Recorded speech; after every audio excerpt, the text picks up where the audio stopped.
Nephritic syndrome यह एक ऐसा डिजॉर्डर होता है नेफ्रॉन का जो बहुत काफ़ी डेंजर होता है इसमें और काफ़ी कॉम्प्लिकेशन हो जाते हैं जिसमें पेशेंट में प्रोटीनूरिया और हेमेचूरिया होने लगता है। यानी यूरिन से प्रोटीन पास करते हैं, अल्बुमिन और आरबीसी पास करते हैं, साथ साथ और भी ब्लड के कंपोनेंट पास करते हैं, जिसके कारण बॉडी में बहुत सारे सिम्टम और डिजॉर्डर डेवलप कर जाते हैं और इसी को हम लोग बोलते हैं नेफ्राइटिक सिंड्रोम।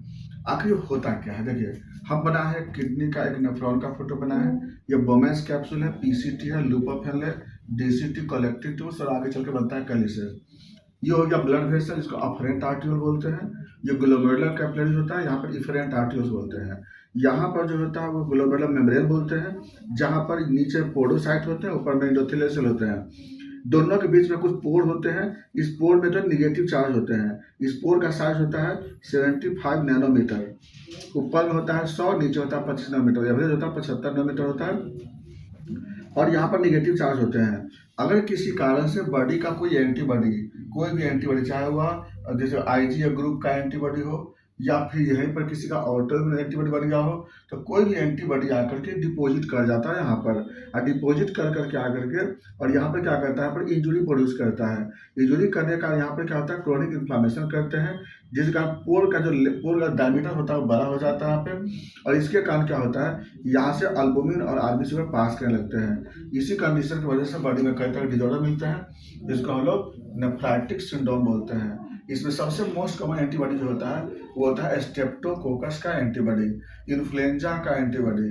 ये सब दो ऐसे एंटीबॉडी होते हैं जो पूरे नेफ्रॉन को पूरी तरह डैमेज कर देता है। बाकी और भी कुछ कुछ एंटीबॉडी होते हैं जो इसको डैमेज करते हैं।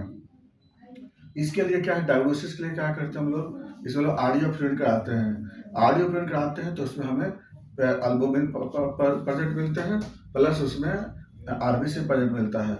दूसरा जांच कराते हैं, एएसओ टाइटर कराते हैं, एएसओ टाइटर पॉजिटिव मिलता है।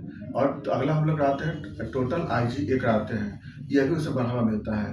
अगर ऐसा पेशेंट मिलता है तो हमें क्या करना चाहिए, सबसे पहले डायग्नोसिस करा करके और प्रॉपर ट्रीटमेंट करते हैं, जिसमें हम लोग सबसे पहले स्ट्रेप्टोकोकस को कम करने के लिए हम लोग जो स्ट्रेप्टोकोक्सिन दवा चलाते हैं। आईजीए को कम करने के लिए इन्फ्लुएंजा और आर्सेनिक यूज करते हैं। क्योंकि देखिए, इसमें सबसे बड़ा चीज़ है कि कॉज को जाना बहुत जरूरी है और उसके अनुसार हम लोग ट्रीटमेंट करते हैं। घबराने की जरूरत नहीं होती है। अगर कोई पेशेंट को नेफ्राइटिक सिंड्रोम है, उसका प्रॉपर इलाज हो जाता है। इसमें हमको प्रॉपर क्या करना है, एएसओ टाइटर, केएफटी और आरडीओ फ्लूइड 3 काम करा के देखेंगे, उसका हम डायग्नोसिस कर लेते हैं और उसका हम जिस तरह का पैरामीटर में अबनॉर्मलिटी मिलती है उसके अनुसार हम लोग मेडिसिन का सिलेक्शन